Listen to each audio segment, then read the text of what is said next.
There has never been an official origin for the deck, but there have been suggested origins or rumors or stories that people tell about the deck in the various versions of our game. And we homage all of those while also creating our new origin. And Mackenzie de Armas, one of the designers on this book, really took the lead on this and created the characters of Asteria and Uriel. This was something that our wonderful book lead, Jason Tondro, this imagery that he came up with when we were starting out on the project, this imagery of a god of fate drawing down constellations to form these oracle cards to rewrite someone's fate. As we were getting ready to start the book, we went through the original, or the deck of many things as it is in the Dungeon Master's Guide. And out of all the cards in there, there's only one that has a proper name, that being the Uriel card with its Medusa-like visage. We also knew that the Medusa symbol has been reclaimed in modern times by many survivors of assault and abuse as the symbol not of monstrosity, but of reclamation, power, defiance, and sisterhood. So we had this really evocative imagery of drawing down these cards and this guiding post of wanting to make sure that the story we told centered around Uriel, but also honored the reclaimed meaning of the Medusa symbol. Using those two things as our guiding stars, that incredibly evocative imagery and the desire to make the story around the character of Uriel, as well as honor the reclaimed meaning of the Medusa symbol, we created two characters. The first being Uriel, this kind and reclusive Medusa druid, and her best friend and sister in all but blood, Asteria. And Asteria is a princess, former princess of a coastal kingdom.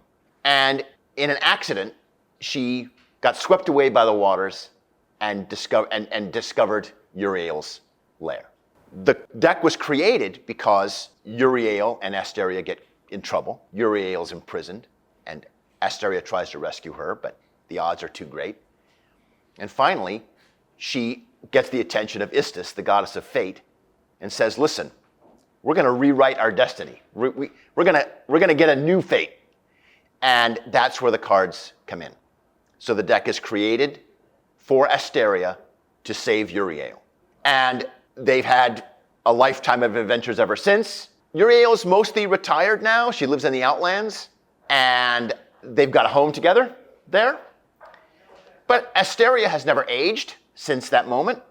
Her life seems somehow tied to the deck, that maybe as long as the deck exists, she can't die.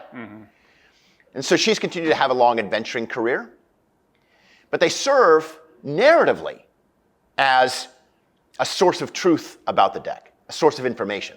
So if the players want a copy of the deck, or they've got one and they don't know how to use it, they don't know what its dangers are, or maybe they've used it and they've gotten some bad cards and they need to fix some pretty bad problems.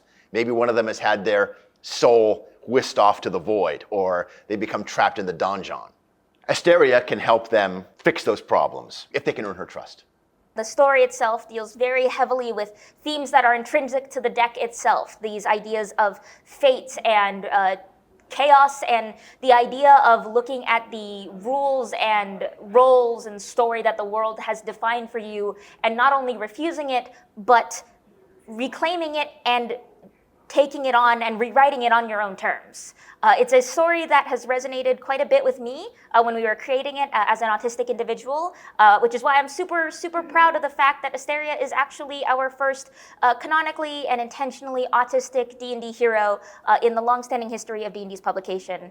I got to provide her voice as an autistic creator, writing all the notes that are scattered throughout the book. I got to help create her story in a way that lets her autism inform her lived experiences without defining her. I could go on and on about how excited I am to release her out into the world. She is my baby. Working with Mackenzie, I had been asking, well, what kind of handwriting would Asteria have? And Mackenzie came back immediately and was like, well, she's from like this noble background. Though she might have good handwriting, she probably would use whatever kind of paper she had around, so it doesn't need to be like consistent, right? Like she would appreciate just efficiency.